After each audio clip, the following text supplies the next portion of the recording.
Izay ny amin'iny vaoviny fa omaly alady kosa no niditra tamin'ny fiodinana faharoa ny fifananana idirana ho mpianatra ho zandary.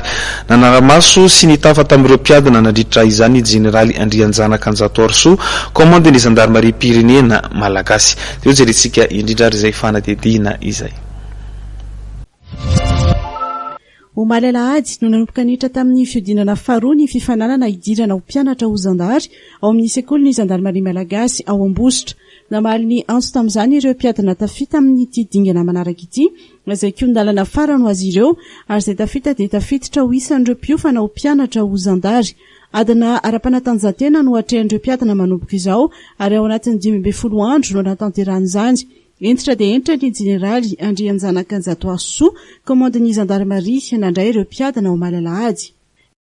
Nahafahany zareo tamin'ny dingana voalohany tamin'ny fanadinana foanana teo dia tena fahaizana zareo fa tsy misy natozikiza na natozikiza.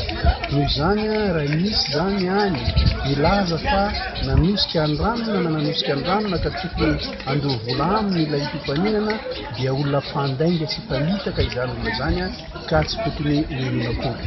Izay ny anankiray voalohany. Ny anankiray faharoa dia miampita indrindra amin'ireo ray aman-dreny izay manatitra ny zanany eto Ambositra satria hanomboka ny fifaninanana dingana faharoa.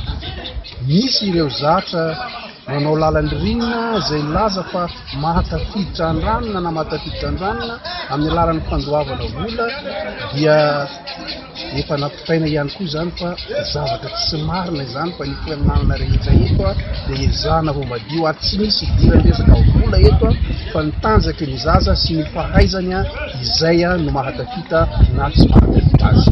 Entitra ny tompony andraikitry ny zandarmaria Omaly nandritra ny fandraisan'ireo mpiadana ka ireo rehetra izay tsy tonga tamin'ny 12 oratoandro ora nomena dia tsy niraisiny intsony. Nodomaina arak'izany ireo rehetra izay tara ary tsy afaka nanio ny adina intsony.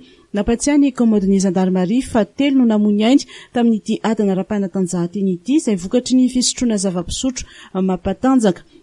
Nanantitratra amin'ny tsy tokony sotroan'ireo mpiadana izany ny generaly Andrianjanakanjato Arso fa atoky ny herim-batany.